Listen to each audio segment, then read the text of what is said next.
So the Chicago Bears just got a triple dose of good news heading into this game against the Rams. And this is a lot of fun, right? So crazy, this lead up. It's like a soap opera, right? And I can't remember a better lead up to a playoff game in my memory. And maybe the best news out of all of this, all the pearl clutching by the Green Bay Packers. Do yourself a favor, go to Zach Zeidman's Twitter account. I can put a link in the comments, and it goes through the rivalry between George Halas and Curly Lambeau, how absolutely nasty it was.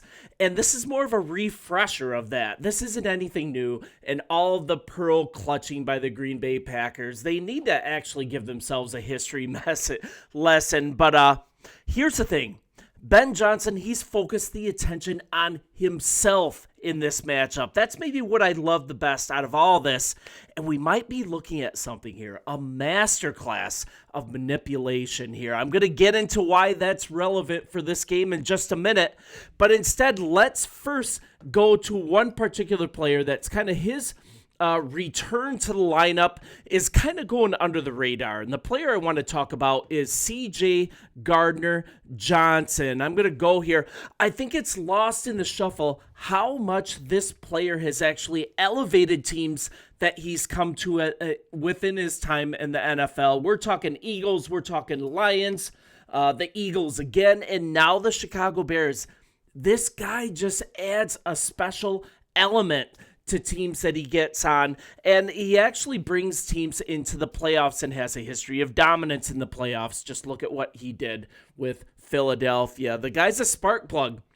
And now you have him back with, yes, Kyler Gordon. Now, before you sigh, Kyler Gordon, he played terrible against the Green Bay Packers.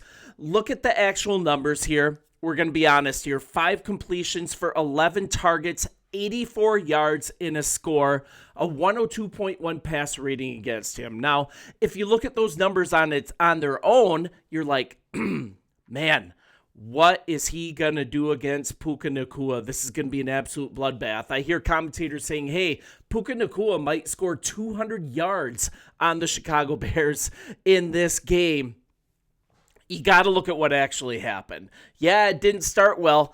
But then as the game went on, it looked like the light switch turned back on for Gordon. Most particularly in the second half, one of the huge elements of this Bears comeback against the Packers was that the Packers stubbornly kept targeting him as he started to get acclimated back to playing football. You guys know he was on IR. He hadn't played in quite a while. So in this second half, Kyler Gordon was a huge part of this comeback, actually absolutely locking down this Packers offense.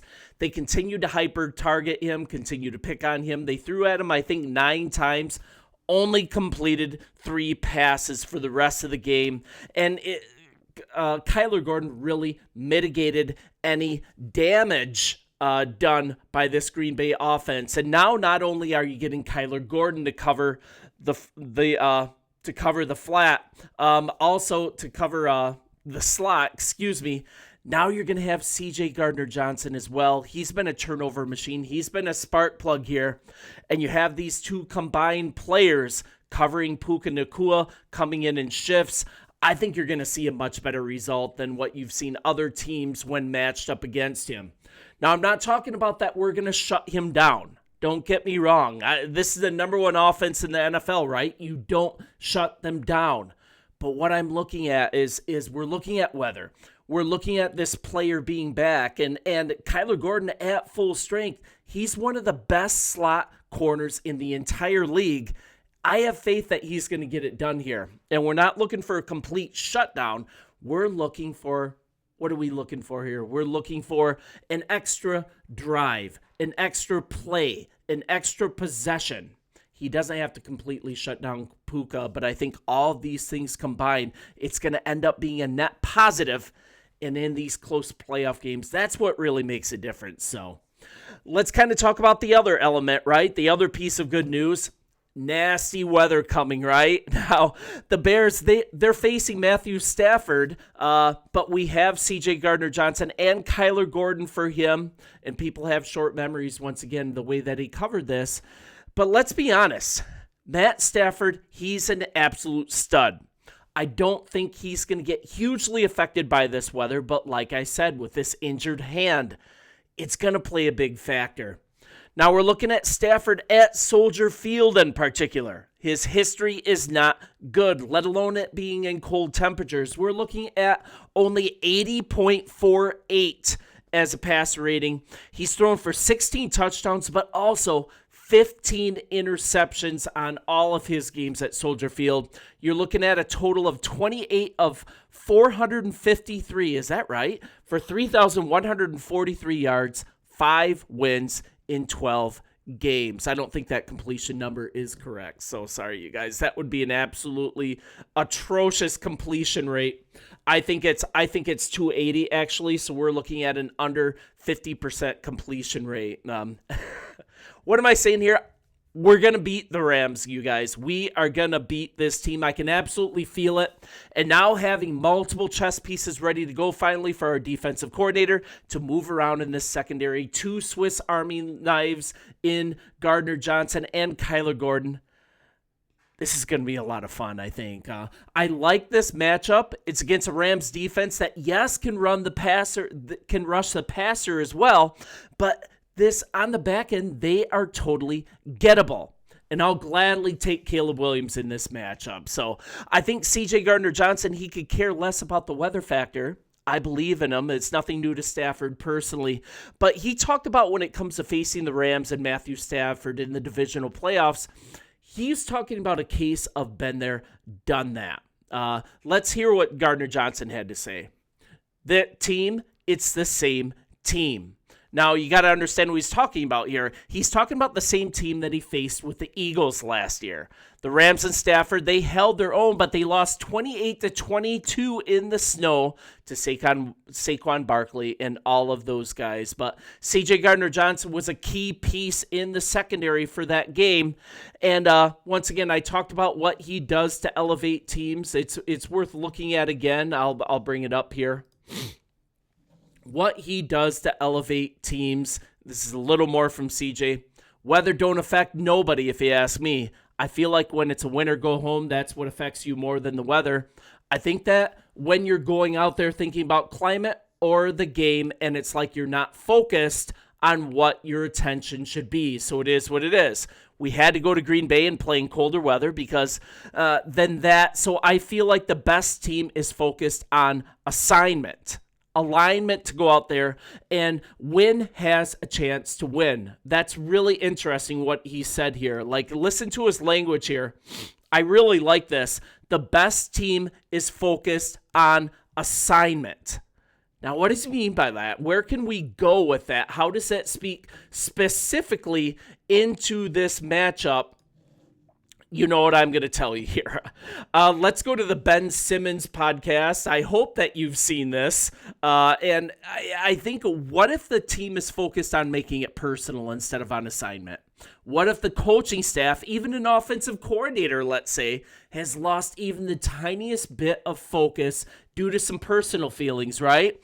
Now, I'm not sure the lead up to any playoff game has been more interesting or more fun than this, but I absolutely love that Ben Johnson has riled up so many dudes over this. And this imbalanced focus on him and possibly not the player matchups on the field, yet another possible advantage. Now, you've got the McVay's record against Johnson as well. Ben Johnson has won the last 2 meetings against McVay, both as the Lions offensive coordinator from 2022 to 24. You're looking at Detroit beating the Rams 26-20 in overtime in week 1 in 2024. And then in the 23 playoffs, 24-23 in a squeaker in the wild card round. So you've got all of this emphasis on the Packers stuff. You've got Sean McVay actually admitting that Matt LaFleur is helping him prepare. This is just beautiful, you guys. And then Johnson on Friday, he responded to this whole idea as controversy swirls after his postgame, this F the Packers stuff, this profanity. Everyone's clutching their pearls. Now, me personally, I don't love the profanity. I don't condone it. But this is nothing new. You guys remember Aaron Rodgers using the same language to Bears fans and to a national television audience, saying, I bleeping own you, all of this stuff. Packers fans got to stop cycling around petitions to have him apologize. It's crazy. But let's hear from Ben Johnson. No, that's this league in general. I think every week, everyone tries to share what they had from the week before with your next opponent. I think that's common practice. He's talking about Matt LaFleur possibly taking a trip to LA to helping him prepare. It's just whatever, man. That's something that you just keep on doing. Like I said all along, there's a million ways you can do things, a million plays you can call. We're going to do what we feel is best for that particular week for the player that we have going against the opponent. He shook stuff up. Now he's cool as a cucumber, and I absolutely love this. Let's not forget that Matt LaFleur's younger brother is the offensive coordinator for the Rams. He's definitely riled up, right? I hope he's distracted. And this McVay tree, so many deep roots in the NFL, and Ben Johnson is shaking this tree up, getting everybody pissed off. And you got to love Ben Johnson. It's like he's saying, yeah, that's great. Come at me, bro. Let's get to this just a second, too. I'm going to go back to this. Now, McVay and the Rams, they have a chance to avenge this handshake that everyone's making a big deal about. They forget that LaFleur started the handshake thing with the first matchup. Whatever, man. But this is straight from Pete Schrager. That handshake and all that profanity stuff from Ben Johnson didn't go over well with the McVay tree, if you will, and around the league. This is on the Bill Simmons podcast. This is the WWE part of this where there's actual personalities involved. Green Bay people have acted like they've never heard this type of talk, even though, I talked about Aaron Rodgers, but this is just silly. I thought that was fun. I hated it, but it was fun with the vulgarities. But you know what? So was this. This is a little more from Pete Schrager. I think McVay wants to kick the snot out of Ben Johnson. I think Ben Johnson has no problem with that. I'll beat the snot out of you. I love these two guys, two young alpha offensive line minds going at it this game. I cannot wait. Guys, this is going to be so epic. And team solidarity, I'm going to close. You've probably heard this, but it bears repeating. This is Ben Johnson's retort, his response when he was criticized for his locker room tirade. I mean, like I said before, there's a rivalry that exists between these two teams, something that I fully recognize and I'm a part of. And yeah, I don't like that team. And George, team owner, and I have talked and we're on the same page. You guys, this is absolutely great. Look back on this page on Twitter. I'm going to call this up again. This is really kind of a cool thing to look at as a Bears fan. It's on Zach Zeidman's Twitter page. Check this out. It kind of goes through a lot of this rivalry, a lot of the history between Papa Bear Hallis and Curly Lambeau. This animosity is actually, refreshing. This retro rivalry against the original dudes from these teams. And this is nothing new, you guys. Don't believe the hype. What Ben Johnson did is actually the best thing for this franchise, the best thing for this rivalry. And now the Green Bay Packers, they're kind of circling the wagons with their head coach helping Sean McVay prepare for this. Sean McVay has his younger brother as his offensive coordinator. They are so worried about sticking it to Ben Johnson. I think we've got them off focus. I think we're going to see this combination of C.J. Gardner-Johnson and Kyler Gordon doing just enough to impede Puka Nacua. And we're talking that one extra possession, that one more lack of focus, and then not even getting into our advantage on special teams. Guys, I can feel it. We're going to win this playoff game. We're going to be one game from the Super Bowl next week. Bear down. I can't wait, and let's enjoy this tomorrow. I'll post another video tomorrow morning, and let's have some fun. See ya.